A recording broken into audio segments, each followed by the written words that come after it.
मुझे एक बात यहाँ पर बोलनी पड़ेगी कि ईरान ने 48 घंटे भी नहीं लगाए मगर जो इन्होंने कहा था वो किया है। इजराइल पर ईरान ने एक बड़ा अटैक किया है। वेव्स में बहुत सारे ballistic missiles, cruise missiles, drone से अटैक किया है। ऑल ओवर इजराइल और ईरान के मीडिया ने यह भी क्लेम किया है कि अटैक से पहले ईरान ने एक साइबर अटैक किया था इजराइल पर, जिससे इजराइल के बहुत सारे मिसाइल डिफेंस सिस्टम्स उतने इफेक्टिव नहीं रहे, जिसकी वजह से इजराइल की धरती पर काफी जगह ये मिसाइल्स, ये ड्रोसिया और इजराइल की डिफेंस फोर्सेस ने यह बात कंफर्म करी है कि हाँ, इजराइल की धरती पर अटैक किया गया है। ईरान की धरती से यह अटैक गाजा से या फिर हिजबुल्लाह से नहीं हुआ है, डायरेक्ट ईरान की धरती से अटैक किया गया है इजराइल पर। और यहाँ पे आप देख पाओगे कितनी destruction powerful missiles and directly मिलिस ऑफ इराली ईरान है, चूंकि यह बहुत ही ज्यादा इम्पॉर्टेंट है।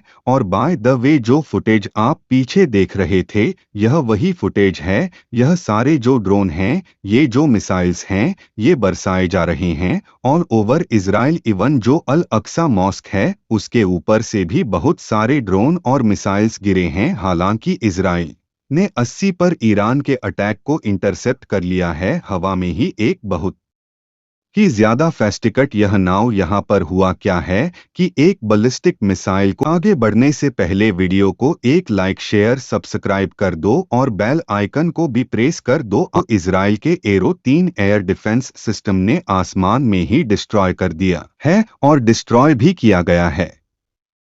ईरान एक बहुत ज्यादा ब्रेव कंट्री है, ब्रेव कह लीजिए, मगर इस वक्त ईरान ने पूरी दुनिया को वर्ल्ड वॉर 3 की एज पे लाकर खड़ा कर दिया है। यूक्रेन रशिया वॉर भी मैं कहूँगा इतना जरा सीवियर नहीं था ग्लोबल पीस के लिए जो ईरान और इजराइल के बीच में हो रहा है, क्योंकि याद रखिएगा ईरान बहुत दूर नहीं है एक न्यूक्लियर बॉम्ब बनाने से। और इजराइल के पास बताया जाता है कि इजराइल के पास सीक्रेट बहुत सारे न्यूक्लियर वॉर हेड्स ऑलरेडी हैं। और वर्ल्ड वॉर 3 की जो बात की जा रही है ना चाहे, क्योंकि ईरान को यह पता है कि इजराइल चुप नहीं बैठेगा, इजराइल डेफिनेटली कुछ ना कुछ टलन करेगा। ईरान यह कह रहा है कि अगर किसी कंट्री ने अपना एयर स्पेस इजराइल के लिए ओपन कर दिया, जिसका यूज करके इजराइल अटैक कर सकता है। इस मामले पर इंडिया ने भी सुबह सुबह प्रतिक्रिया दिया। इंडिया ने कहा है कि जो हो रहा है बहुत ज्यादा कंसर्निंग है।